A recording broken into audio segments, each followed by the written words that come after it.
আসসালামু আলাইকুম, কেমন আছেন সবাই? আশা করি আল্লাহর রহমতে সবাই ভালো আছেন। আজকে আমি চলে এসেছি থাইল্যান্ডের খুবই জনপ্রিয় একটা জায়গা পাতায়া বিচ রোডে। আমার বাসা যেহেতু এখান থেকে একেবারেই ওয়াকিং ডিস্টেন্সে, তাই সুযোগ পেলেই বিকেলের দিকে বা সূর্য ডোবার আগ মুহূর্তে একটু হাঁটতে চলে আসি। আর বিকেলের সময়টাই সবচেয়ে বেশি ভালো লাগে। তো আজকে হাঁটতে এসে দেখলাম বিচের পাশ জুড়ে অনেকগুলো ফুড স্টল বসেছে। সামনে গিয়ে দেখি শুধু থাই খাবারই নয়, বিভিন্ন দেশের খাবারও রয়েছে। পুরা জায়গাটা যেন ছোট্ট একটা ফুড ফেস্টিভ্যালে পরিণত হয়েছে।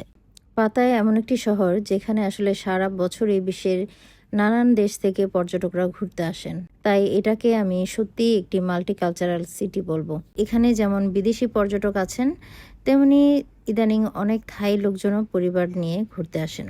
ফলে এখানে ফুড ফেস্টিভ্যাল বা বিভিন্ন রকমের ইভেন্ট কিন্তু প্রায় হয়ে থাকে এই পাতায়ার বিচ রোডে। হাঁটতে হাঁটতে চারপাশটা দেখতে সত্যিই খুব ভালো লাগছিল।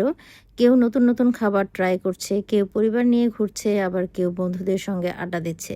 পুরো পরিবেশটাই ছিল খুবই প্রাণবন্ত। থাইল্যান্ডের স্ট্রিট ফুড কিন্তু বিশ্বের অনেক দেশেই খুবই জনপ্রিয়। বিশেষ করে যারা এখানে বেড়াতে আসেন তারা একবার হলেও থাই স্ট্রিট ফুডের স্বাদ কিন্তু নিতে ভুলেন না। আমি ব্যক্তিগতভাবে মনে করি বাসার রান্নাই ভালো খাওয়া, তবে মাঝে মাঝে এভাবে ঘুরতে এসে বিভিন্ন স্টলের খাবার দেখতেও কিন্তু মন্দ লাগে না।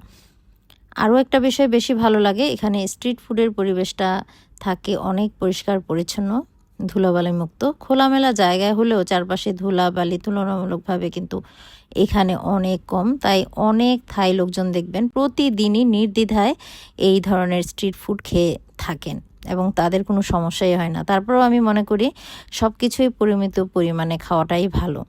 আর ঘরের রান্নার স্বাদ ও নিশ্চিন্ততার সঙ্গে তো কোনো কিছুর তুলনাই হয় না। আজকে সবচেয়ে সুন্দর বিষয় ছিল এই জায়গার ওয়েদারটা।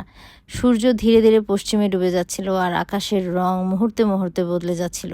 সমুদ্রের শান্ত ঢেউ, ঠান্ডা ঠান্ডা বাতাস, মানুষের আনন্দ সব মিলে দারুণ একটা পরিবেশ তৈরি হয়েছিল। এ কারণেই সুযোগ পেলে আমি বিকেলবেলা পাতায় বিচে হাঁটতে চলে আসি। যদিও প্রতিদিন আসার আমার সুযোগ হয় না, প্রতিদিনই এখানে নতুন কিছু না কিছু দেখার থাকে। তো কখনো ফুড স্টল, আবার কখনো মিউজিক ফেস্টিভ্যাল, বিভিন্ন রকমের কিন্তু এখানে মিউজিক ইভেন্ট হয়, আবার কখনো ছোটোখাটো মেলাও বসে। তাই প্রতিবারই মনে হয় নতুন কোনো এক্সপিরিয়েন্স নিয়ে বাসায় ফিরছি। আপনারা যদি থাইল্যান্ডে বেড়াতে আসেন তাহলে সময় করে অবশ্যই পাতায়া বিচে ঘুরে যাবেন। আর বিশেষ করে বিকেলের সময়টা খুবই সুন্দর লাগে। আর যদি এমন কোনো ফুড ফেস্টিভ্যাল চলতে থাকে তাহলে ঘুরে দেখতে অবশ্যই ভালো লাগবে আপনাদের। আজকের ভিডিও এখানেই শেষ করছি। তো বাসায় চলে যাচ্ছি, মাগরিবের ওয়াক্ত হয়ে গেছে। তো সবাই ভালো থাকবেন। আর এরকম ভিডিও ভালো লাগলে অবশ্যই লাইক, কমেন্ট, শেয়ার করে রাখবেন। পরবর্তীতে অন্য কোনো ভিডিওতে আবার দেখা হবে। সবাই খুব ভালো থাকবেন।